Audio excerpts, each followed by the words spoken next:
Hello and welcome to today's video. Today I thought I would sit down with you and show you some travel makeup. I know in 2020 we didn't do a lot of traveling. Bo and I were lucky enough to go on only that little short trip to Corunna that we recently uploaded the vlog from, only because we decided to not go home for Christmas. It was our first time ever not going home. So while I'm aware not a lot of people are traveling, I did have someone in my comments section suggest that I show some makeup that I packed for that trip. So thank you, Milk, for that recommendation, and I thought that I would sit down, show you what I packed, and then talk about any favorites in the past that I've also know that I traveled with. So why don't we go ahead and get into it.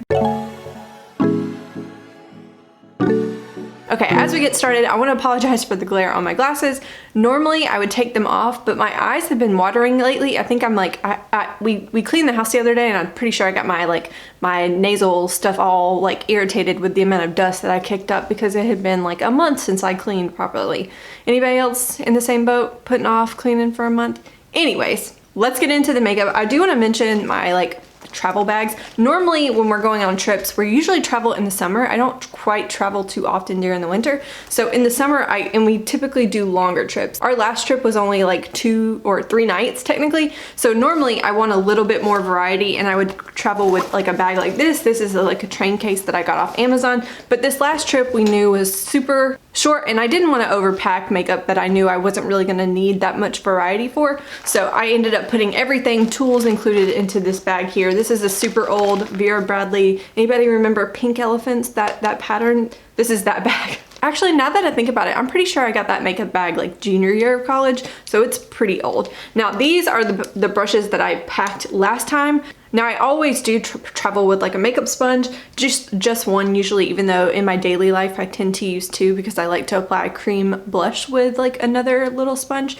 But these are the brushes that I traveled with this last time. For concealer, I kind of brought this brush to use. I haven't used it since I cleaned it, so it's nice and clean. And then I used this one for my powder foundation, which you'll see. This is a nice kind of dense brush, but it still has a little bit of give to it. I've talked about this brush line recently in another video. This is the Sonia Kashuk brush, and I thought that the collection looked beautiful. I saw it in like a really cheap discount store and bought the whole little set. And I remember being super excited because they just look beautiful, but sadly the quality on these guys are kind of hit and miss. This one's pretty nice quality, whereas this one I love the shape of, but this thing sheds. Every time you look at it, it just sheds a million bristles, even though I, again, love the shape of this brush.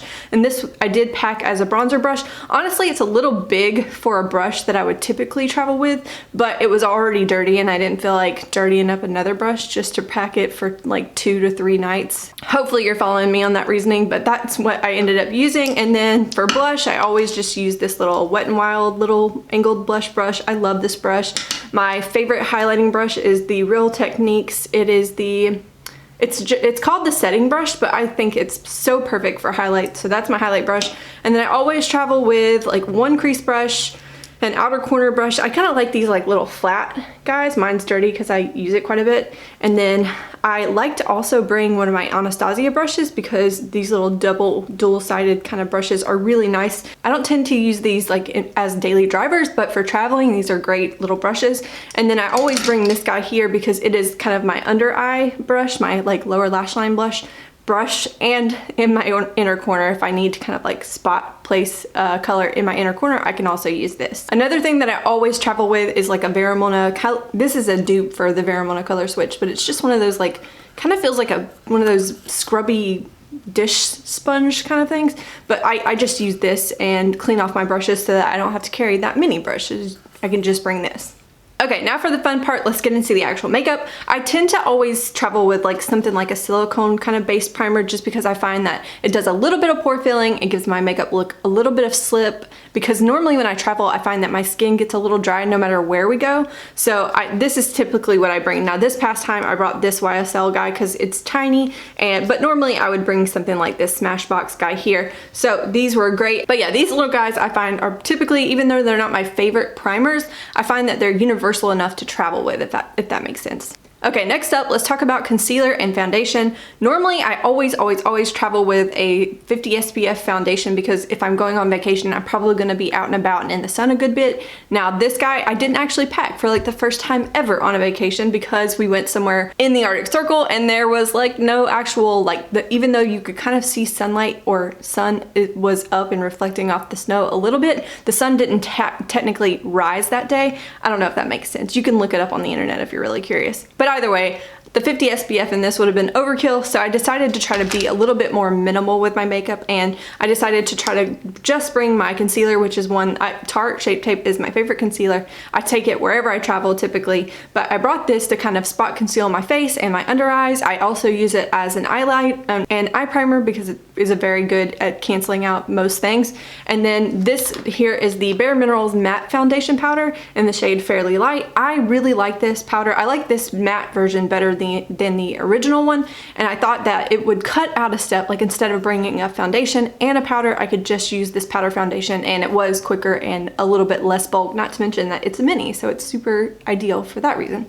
Okay, now before I rush into like the more fun categories of bronzer, highlight, eyeshadow, lip products, let's get the more boring stuff out of the way. I end up traveling with something like this quite often. This is just the Goof Proof Brow Pencil from Benefit. Just a nice, easy, I tend to like a brow pencil when I'm traveling versus, even though I love a pomade in real life, it's just less bulky of an item than like a pomade is. So this is a great travel one. And then I do typically pack like a little brow mascara because they're super teeny tiny, and I find that they just kind of help my brows blend a little bit better because I have a lot of gray hair, and these little, especially this soft brownie brown color from Essence, I love this color to put in my brows because it makes my brows kind of match that ashiness in the gray hair that I'm kind of currently getting more and more of.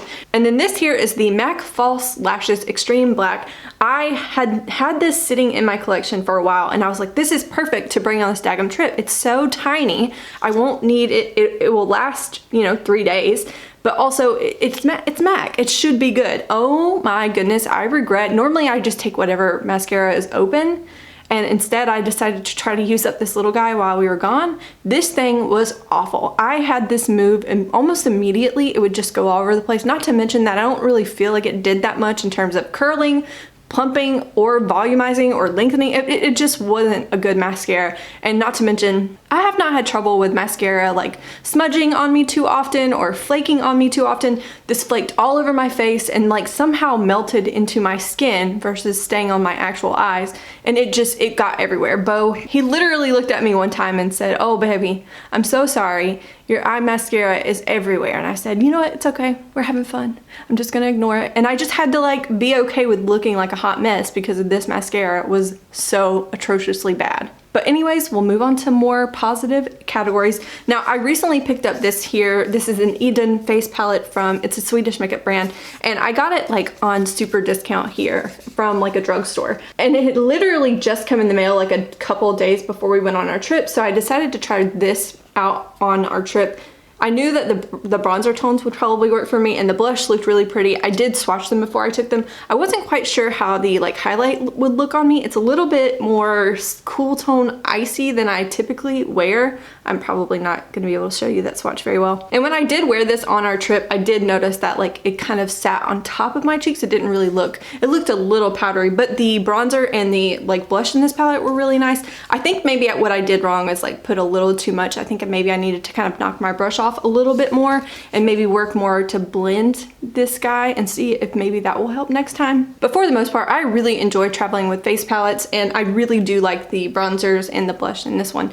Again, still trying to figure out that highlight, but this was a really nice palette to travel with, not to mention that it's not too large. And so the other item that I traveled with this past time was my Aurora Glow Kit from Anastasia, and honestly, I did it because it's named Aurora. Like, we were in the Arctic Circle, so I was trying my best to like, hopefully we were gonna see the northern lights. We didn't end up seeing them because it was too cloudy while we were there, but I bought this just to kind of theme out my travel makeup. And not to mention that I knew I was gonna do like super neutral looks, and if I wanted to introduce like a pop of color in like an inner corner or on my cheeks as a highlight, this palette is like one of my favorite things in my collection for that reason. And I actually did use the shade Orion on my cheeks one day and in my inner corner on the day of the dog sledding, just a kind of little fun pop of blue since it was gonna be so cold and snowy that night. And while I enjoyed traveling with this for that specific trip, normally I wouldn't travel with something this large. I wouldn't need this many highlights in like a given travel situation, but for that trip I did enjoy it. Now again, typically I would use like a face palette, and hopefully my face palette would have a highlighter in it, but if it didn't, this is one of my favorite like travel highlights. This is Lunch Money from ColourPop. This I love so much that I just have naturally hit this much pan on this product. I've never had this in a project. I definitely have traveled with this guy a good bit. Now another item that I love but I would not recommend traveling with are these Becca highlights. I love Becca highlights. I think the formula is really nice. However, I've had this completely fall out of the pan without dropping it. I've never dropped any of my Becca highlights, but I find that the formula is a little bit flimsy, I guess you would call it, and they've definitely fallen out really easily. So while I love my Becca highlights, I do not travel with my Becca highlights because I don't trust them.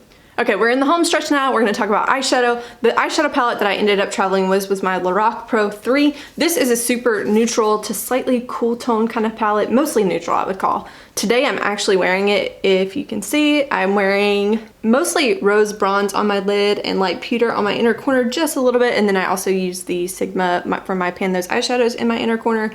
I have Canvas and Cool Taupe in my crease, and then Dark Mocha on the outer corner. And I just find that this is like a nice palette. I do really like the shimmers in this palette, even though they're definitely not super intense. I'll give you a little swatch of rose bronze right here that I have on my lid.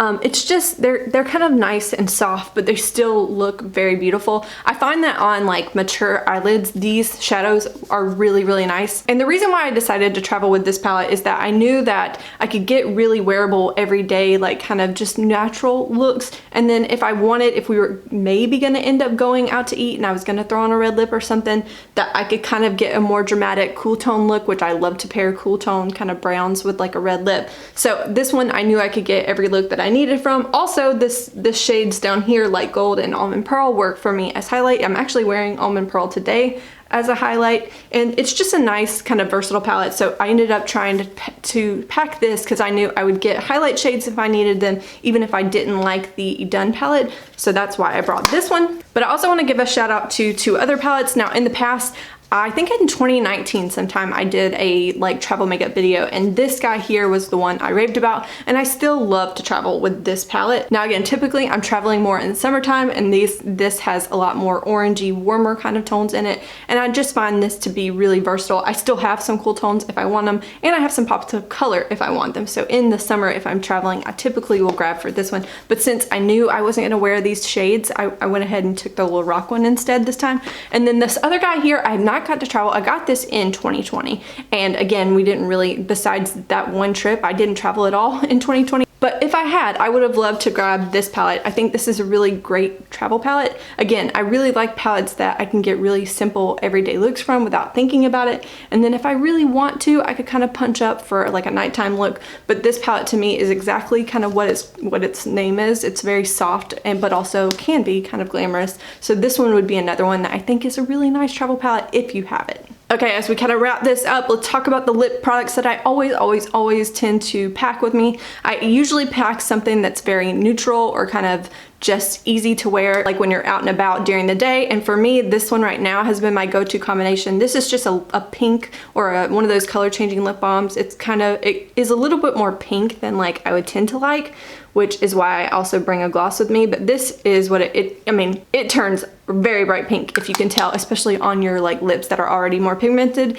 But my trick is, I'm actually wearing this combo today. My trick is that I know it turns a little too pink, so I tend to put a gloss over it. And this guy here is the Sexy Mother Pucker from Soap & Glory in the shade Spun Sugar, but any kind of like really kind of clear to white light gloss can go over the top, and it kind of helps tone that pinkness down some. So this is like a typical go-to of anything that I would put on during the day. And then at night, I always pack a red lip with me. Now for me, I know when I travel that we're usually busy and we're planning to do one thing right after another, and we're usually really excited and have so many things planned that I don't tend to have the time to like take my makeup off and redo it that night. Like, I want to be able to go from day to night really easily. Like, I know I'll have to touch up a little bit because I'll be a little bit oily, but I would love to just be able to slap some lashes on and then put a red lip on, and that's it. And so even though we didn't end up doing that, I didn't end up getting to wear this red lip, I still will always pack a red lip. But the one I packed this last time was this little NYX liner here in Hot Red, I think it is. Yes, this is Hot Red from NYX, just a really nice red lip liner. And then this little guy I got in like a Sephora little sampler set thing, and this is the shade 01 from Sephora, and I've only got to wear this like one time, but it was stunning. Such a good holiday red, like a nice blue undertone red, and it would have looked so nice with that like neutral to cool tone Lorac palette too. So if you're someone like me who's looking for a quick, easy way to go from day to night, I highly recommend packing a red lip with you when you go on vacation, because that's one of my favorite things that always goes with me on vacation. Okay, yeah, that is everything, and I think we've talked about travel makeup enough. I hope that this actually even helps, because who knows if 2021 will go back to like normal in terms of finally being able to travel again. I have my fingers and toes crossed. I'm so excited and ready to travel again that I need it to happen this year. I really hope it happens this year. Make sure you say hello in the comments. Let me know if you have anything in your like travel makeup world that you must pack on a trip. Please be sure to let me know in the comments, and I will see you in the next one.